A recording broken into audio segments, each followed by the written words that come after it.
മുഖ്യമന്ത്രി പിണറായി വിജയന്റെ ആഭ്യന്തര വകുപ്പിന് ഒന്നിനു പുറകെ ഒന്നായി ചോദ്യങ്ങൾ വന്നുകൊണ്ടിരിക്കുകയാണ്. ഇപ്പോൾ അത് ഡിവൈഎസ്പി മധു ബാബുവിന്റെ മർദ്ദനത്തിന്റെ ശബ്ദരേഖ പുറത്ത്. മധു ബാബു പോലീസ് ഓഫീസേഴ്സ് അസോസിയേഷൻ നേതാവ്, പ്രവർത്തനം മെച്ചപ്പെടുത്താൻ മുഖ്യമന്ത്രിയെ കണ്ട സംഘത്തിലും അംഗം.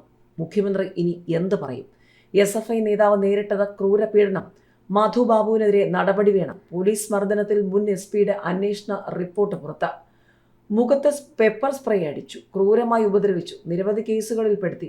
മധു ബാബുവിനെതിരെ കൂടുതൽ ആരോപണവുമായി വിജയൻ ആചാരി.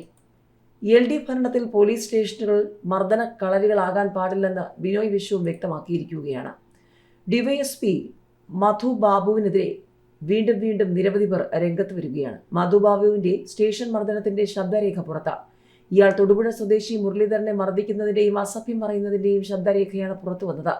2022 ഡിസംബറിൽ നടന്ന സംഭവത്തിന്റെ തെളിവാണ് മുരളീധരൻ പുറത്തുവിട്ടത്. ഡിവൈഎസ്പി മധു ബാബു അസഭ്യം പറയുന്നതും ആക്രോശിക്കുന്നതും ശബ്ദരേഖയിൽ വ്യക്തമാണ്. മർദ്ദനത്തെ തുടർന്ന് മുരളീധരൻ നിലവിളിക്കുന്നത് കേൾക്കാം. തെറ്റ് ചെയ്തില്ലെന്ന് മുരളീധരൻ പറയുമ്പോൾ വെറിബൂണ്ട് കേട്ടാലറയ്ക്കുന്ന അസഭ്യവർഷം നടത്തുകയാണ് മധു ബാബു. പരാതി പറയാൻ വന്നതാണെന്ന് പറഞ്ഞപ്പോൾ ഇയാൾ വയർലെസ് എടുത്ത് മുരളീധരനെ നേരെ എറിയുകയായിരുന്നു. കസേരയിലിരുന്ന മുരളീധരനെ ചവിട്ടി വീഴ്ത്തുകയായിരുന്നുവെന്നും പറയുന്നു. പിന്നീട് 2 കൈകൾ ചേർത്ത് മുഖത്തും ചെവിക്കും അടിച്ചു. മധുവിന്റെ രാക്ഷസീയമായ ആക്രമണത്തിൽ മുരളീധരൻ അലറി വിളിച്ച് പുറത്തേക്ക് ഓടുകയായിരുന്നു എന്നാണ് പറയുന്നത്. ക്ഷമിക്കണം സാറേ എന്ന് മുരളീധരൻ പറയുന്നുമുണ്ട്.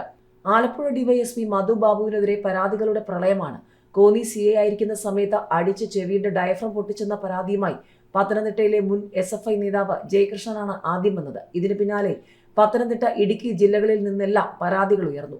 മധു ബാബു പോലീസ് സംഘടനയുടെ നേതാവാണെന്നതാണ് വിചിത്രം. ഡിവൈഎസ്പിമാരുടെ സംഘടനയായ സീനിയർ പോലീസ് ഓഫീസേഴ്സ് അസോസിയേഷന്റെ സംസ്ഥാന ട്രഷററാണ് അദ്ദേഹം. 2 മാസം മുൻപാണ് അദ്ദേഹത്തെ തിരഞ്ഞെടുത്തത്. ഓഗസ്റ്റ് 26-ന് അദ്ദേഹവും സഹഭാരവാഹികളും ചേർന്ന് മുഖ്യമന്ത്രിയെ അദ്ദേഹത്തിന്റെ ഓഫീസിലെത്തി കണ്ടിരുന്നു. പോലീസിലെ പ്രശ്നങ്ങൾ പരിഹരിക്കാനും പ്രവർത്തനം മെച്ചപ്പെടുത്താനുമുള്ള നിർദ്ദേശങ്ങളടങ്ങിയ നിവേദനവും നൽകിയാണ് മടങ്ങിയത്. ഇടത് അനുകൂല പാനലാണ് ഇപ്പോൾ പോലീസ് സംഘടനകൾ നയിക്കുന്നത്. അതുകൊണ്ട് തന്നെ മധു ബാബുവും ഇടത് അനുകൂലിയാണെന്നത് അദ്ദേഹത്തിന്റെ സംഘടനാ ചുമതലയിൽ നിന്ന് തന്നെ വ്യക്തം. അതുമാത്രവുമല്ല, ഒട്ടേറെ പരാതികളിൽ ആരോപണം നേരിട്ടിട്ടും ആലപ്പുഴ പോലുള്ള പ്രധാന സ്ഥലത്ത് ഡിവൈഎസ്പിയെ നിയമിച്ചതും രാഷ്ട്രീയ സ്വാധീനം കൊണ്ടെന്നാണ് ആക്ഷേപം. 2012-ൽ SFI ഏരിയ സെക്രട്ടറി ആയിരുന്ന ജയകൃഷ്ണനെ അന്ന് കോന്നി CA ആയിരുന്ന മധു ബാബു മർദ്ദിച്ച കേസിൽ പോലീസുകാർക്കെതിരെ നടപടി ആവശ്യപ്പെട്ട് പത്തനംതിട്ട മുൻ SP ആയിരുന്ന ഹരിശങ്കർ 2016-ൽ DGPക്ക് സമർപ്പിച്ച അന്വേഷണ റിപ്പോർട്ട് പുറത്ത്. മധു ബാബുവും മറ്റൊരു പോലീസുകാരനായ ഗോപകുമാറും ജയകൃഷ്ണനെ ക്രൂരമായി ദേഹോപദ്രവം ഏൽപ്പിച്ചെന്നും ഇത്തരത്തിലുള്ള കൃത്യങ്ങൾ ആവർത്തിച്ചു ചെയ്യുന്നത് വ്യക്തമാണെന്നും റിപ്പോർട്ടിൽ പറയുന്നു.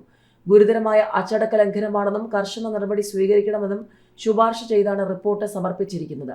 നിലവിൽ ആലപ്പുഴ ഡിവൈഎസ്പിയാണ് മധു ബാബു. ആലപ്പുഴ ഡിവൈഎസ്പിയായ MR മധു ബാബുവിനെതിരെ കൂടുതൽ ആരോപണവുമായി പരാതിക്കാരനായ പത്തനംതിട്ട സ്വദേശി വിജയൻ ആചാരി. മധു ബാബു കോന്നി CA ആയിരിക്കെ നിരവധി കേസുകളിൽ പെടുത്തിയതും ക്രൂരമായി ഉപദ്രവിച്ചെന്നും വിജയൻ ആചാരി വ്യക്തമാക്കുകയാണ്. മോഷണ സ്വർണം വാങ്ങിയെന്ന് പറഞ്ഞ് ഉപദ്രവിച്ചുവെന്നും മുഖത്ത് കുരുമുളക് സ്പ്രേ അടിച്ചെന്നും വിജയൻ ആചാരി പറഞ്ഞു. തന്റെ ജീവിതം വഴിമുട്ടിച്ച വ്യക്തിയാണ് മധു ബാബു. കോടതിയിലേക്ക് പോകുമ്പോഴും ഭീഷണിപ്പെടുത്തി. പേടിച്ചിട്ടാണ് താൻ പോലീസിനെതിരെ പരാതി കൊടുക്കാതിരുന്നത്. കോടതിയിൽ മൊഴി കൊടുക്കാൻ പോകുമ്പോൾ CI മധു ബാബു ഭീഷണിപ്പെടുത്തുമായിരുന്നുവെന്നും വിജയൻ ആചാരി പറയുകയാണ്. പോലീസ് സ്റ്റേഷനുകളിലെ മർദ്ദനത്തിന്റെ പശ്ചാത്തലത്തിൽ ആഭ്യന്തര വകുപ്പിനെതിരെ CPI രംഗത്ത്. LDF ഭരണത്തിൽ പോലീസ് സ്റ്റേഷനുകൾ മർദ്ദന കളരികളാകാൻ പാടില്ലെന്ന് CPI സംസ്ഥാന സെക്രട്ടറി ബിനോയ് വിശ്വം പറഞ്ഞു.